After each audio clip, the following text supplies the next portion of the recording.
Hi there, and welcome to the Markets UK podcast. This is Nick Shepley giving you 15 minutes of politics and history, and of course, economics. And I'm going to jump right in today, and I'm going to be talking about our current Chancellor of the Exchequer, Mr. George Osborne.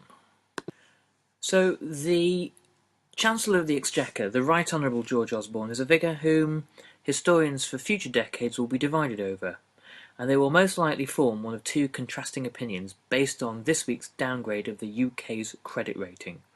They might conclude that Osborne was the greatest conviction politician of his day, a man who did not blink when faced with bad news and who stuck to the course when other monetarists and market fundamentalists flinched. They might conclude, however, that the refusal to offer any kind of Plan B suggests not so much a careful consideration and then rejection of other options, but a lack of understanding that other options might exist. Instead of seeing a tough and determined economic crusader desperate to redesign the economic landscape of Britain, they might see a schoolboy advocate of neoliberalism now grown up, and one who has started to realise the gulf between the rhetoric of utopian market thinking and harsh economic reality. George Osborne did not feature on my mental radar until early 2010, when, at the instruction of a Tory media strategist, he began to invoke the spirit of the Blitz and tell the nation that we are all in it together. The "it" in question was the terrible state of the nation's finances, which had been caused by the spendthrift ways of the incumbent Prime Minister Gordon Brown. This made for a compelling narrative, but not one compelling enough to induce the country to vote for in sufficient numbers to give the Conservative Party a majority. Ever since the election, the right of the Tories has placed the blame for this at Cameron's door, claiming that had he been more anti-Europe, anti-immigration and anti-welfare state, then the polling booth tables would have groaned under the weight of Tory votes. The truth, as ever, is rather more mundane, and can be summed up thusly. The British public had simply lost confidence in Brown, and rather like a battered spouse returning to an abusive relationship, they convinced themselves that this time the Conservatives had changed. George Osborne, heir to the Anglo-Irish baronetcy of Tipperary, is firmly wedded to an idea that first emerged in Austria in 1934, and which was given its ultimate expression not so much in 1980s America and Britain, but in Pinochet's Chile. Osborne, a follower of the market liberalizer's great evangelist, Friedrich von Hayek, has an obsession, and it is an obsession with the state. How Hayek's complex thinking, which sometimes comes very close to being compelling, and yet still remains for the most part based on abstractions, manages still to have a hold over official government policy, is one of the lingering questions for intellectual historians to puzzle over.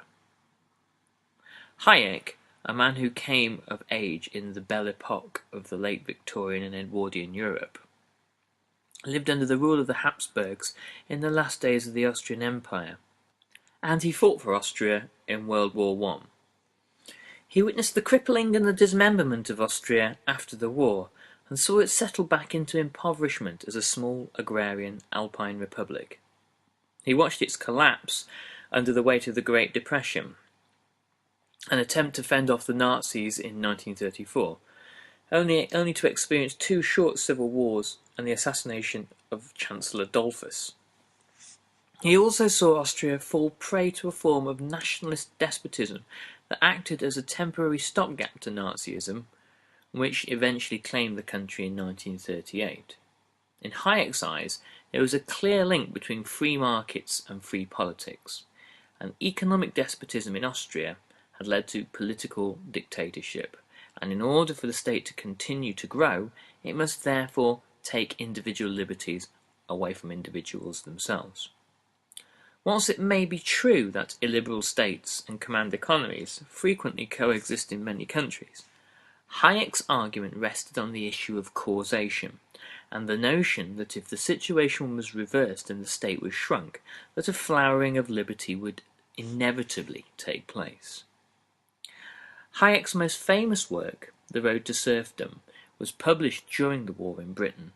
When it was published in America, however, it found a huge and receptive audience and began to shape thinking in academia, particularly amongst economists who'd been opposed to Roosevelt's New Deal and mass state intervention in the crippled economy of America in the 1930s. Hayek's time was yet to come, however.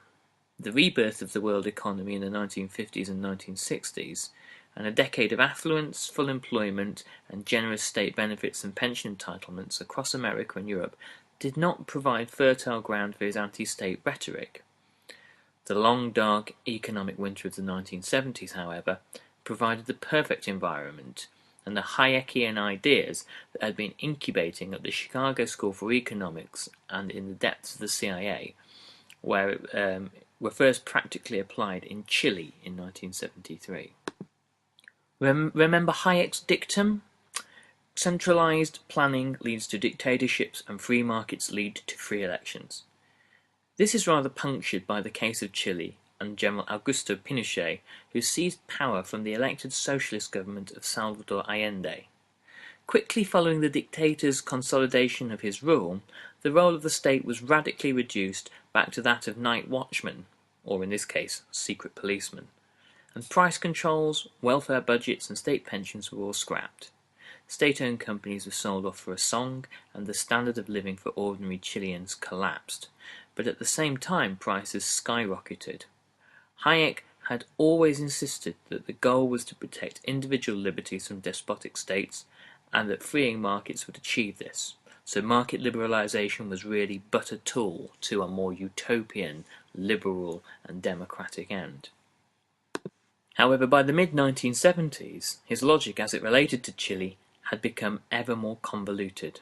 He was invited to the country as a guest of honor and said, "As long-term institutions, I am totally against dictatorships, but a dictatorship may be a necessary system for a transitional period. Personally, I prefer a liberal dictator to a democratic government lacking liberalism. My personal impression, and this is valid for South America, is that in Chile, for example, we will witness a transition from a dictatorial government to a liberal government." Here was the wishful thinking of an old man who had seen his life's work come to pass and wanted to think the best of it. Pinochet was responsible after the coup for some 30,000 deaths and disappearances, and at the time of his death in 2006 faced a list of some 300 criminal charges against him.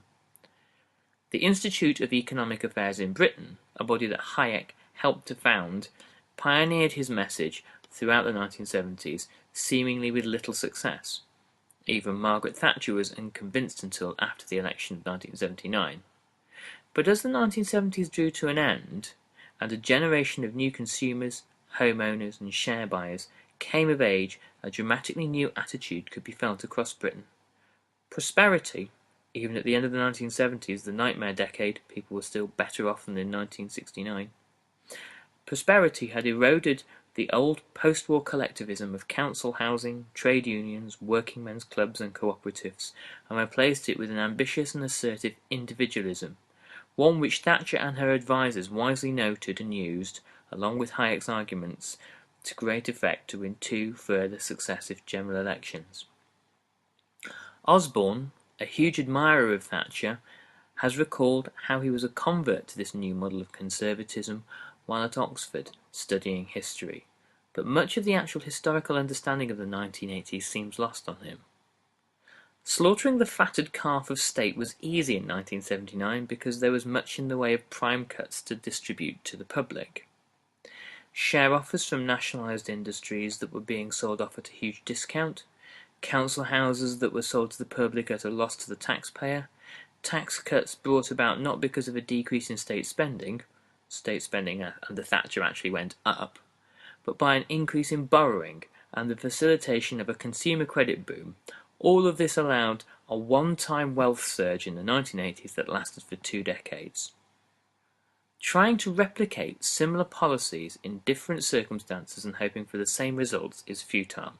There's nothing left to sell off, and that which might be considered, the NHS or the police, is too politically sensitive to consider. Similarly, Osborne has failed to slash the state or even dent it, and he is discovering, as Thatcher did, that the state naturally grows throughout periods of recession, despite the best efforts of governments to prevent it. Osborne has ignored the IMF, the OECD, and most of the voices from this year's World Economic Forum in Davos, hardly bastions of Trotskyism, to slow down the austerity in Britain, because it is actually achieving the opposite of what had been planned and is increasing British indebtedness, and he has stuck to the principles of Hayek with firm determination. Rather like a bomber pilot in a 1950s war film, George Osborne has put the economy into a nosedive in order to put out a fire in the engines, but realised, perhaps too late for his party at the next election, that the engines have stalled and he cannot pull up. The state will not shrink any time soon, and we will never live in the free market world of Hayek's dreams, because it is simply that, a dream world, and no more obtainable to human beings than the promise of communism's various utopias. Instead, the choices that we have as individuals and consumers in these difficult economic times are tough, but not insurmountable. We simply need to adopt robust methods of financial self-defense and invest our wealth wisely.